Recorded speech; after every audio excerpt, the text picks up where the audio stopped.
Okay, well, welcome to Writing Off the Deep End. I'm Mary Thaler, And I'm Jeffrey Edwards. and today we have as a special treat a writer of nonfiction, science fiction, literary fiction, all kinds of fiction, and she's joining us from San Francisco, where she, like we, are all under some form of lockdown during this period. Can you tell us a little bit about what got you into writing and what kind of writing you do? Yeah. So, man, what got me into writing? Okay. So, both my parents are writers, which means two things. Firstly, we were really broke all the time. So, there wasn't any money for any other kind of extracurricular activity, and writing is free. And the other one is they definitely encouraged me in writing and influenced me in that, I think. So, you write a lot of science fiction, as well as some other genres mixed in. But science fiction has been one of your focuses. What do you think it is about science fiction that we need so much at this time or at any time? So, firstly, ideas. I also work in my day job in the creative industry and advertising. And, we depend on ideas, the dedicated exploration of ideas. There's a way of approaching ideas where we have a bunch of them and then we just explore the ones we gravitate to and find everything that's right and wrong about them.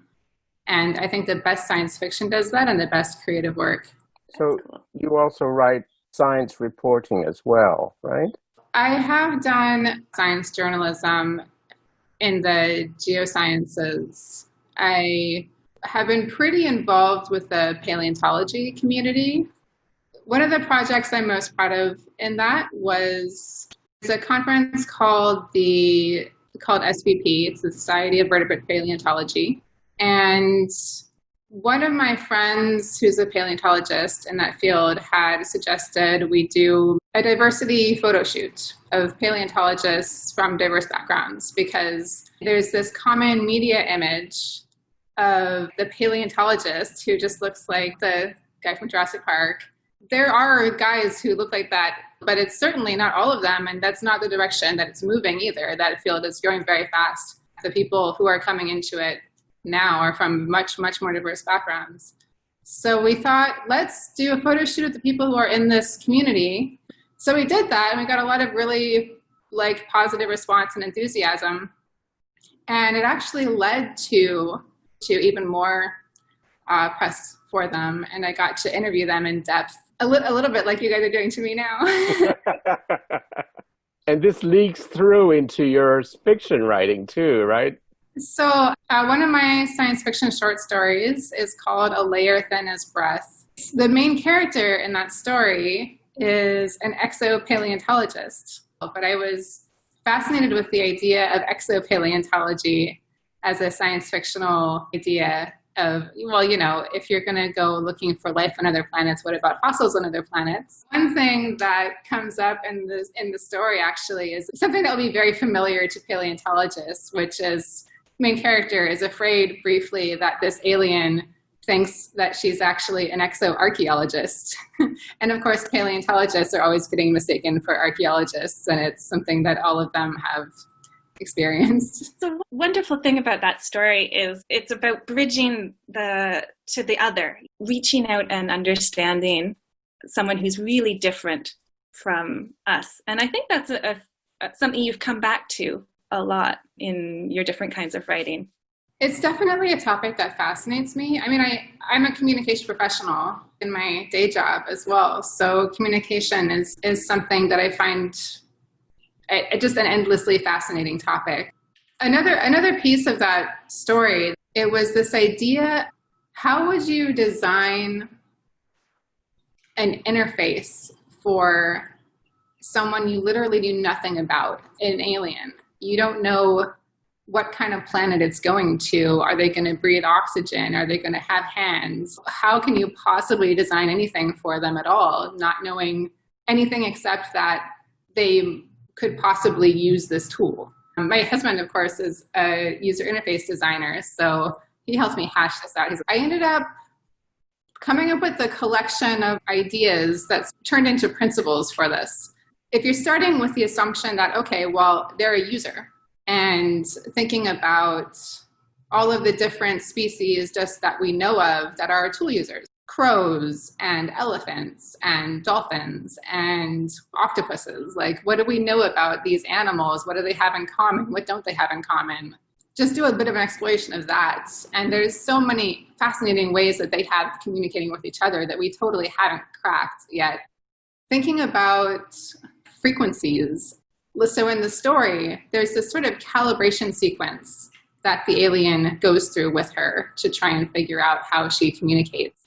And there's points where like that calibration sequence gets way too intense and is almost, it's like excruciating, or it's far too low and she can't hear it at all. I ended up doing a talk about it, and it was at like a web design conference. And I think a lot of people were kind of hoping for something that was more specific to web design, but I was like just way out there with the science fiction and the aliens. And then, yeah, I brought a lot of that into the story with me because I wanted to really explore it in a narrative form. And I have an essay where I took everything from that talk and just wrote it out in essay form. So it's all there. It's called UX for Aliens. Growing Swirling Clouds. It's about a robot who is left behind on a generation ship with several older people when they reach their planet. So the generation ship goes through space. When they finally get there, there's a few people who just aren't going to be able to make the journey down to the planet. They're old. It comes down to just this robot and the last remaining older woman who's on the ship. And there's a couple of struggles that happen, one of them with a situation down on the planet that they can't do anything about it. So they're both helpless to stop it. And the relationship between them that becomes a challenge for the robot over time, and I think also a big challenge for the other woman.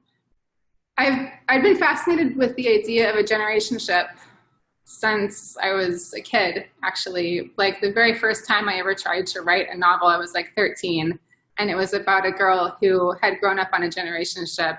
It starts when they land, and she has to find out how to make it home. And I still want to get back to that one someday because I still like that idea a lot. My grandmother was going into home hospice, and she had heart failure. So the woman in that story is, what she's going through is a lot of what my grandmother went through. And in a pretty big way, the robot is kind of me, and the robot's in this role of like a caregiver. I wanted to write about it because it's not a story that gets told often enough, and especially in science fiction. Yeah, I think science fiction can have a tendency to deal in grand images, something vast. And I loved that the story just reaffirmed that these small gestures of everyday care are never not going to be important, no matter what the future brings. What are you most excited about now to write? Like what's ahead for you? I've been working on a novel for about a year and a half. It's about a world, specifically it's in Northern California. It takes place about 200 years from now.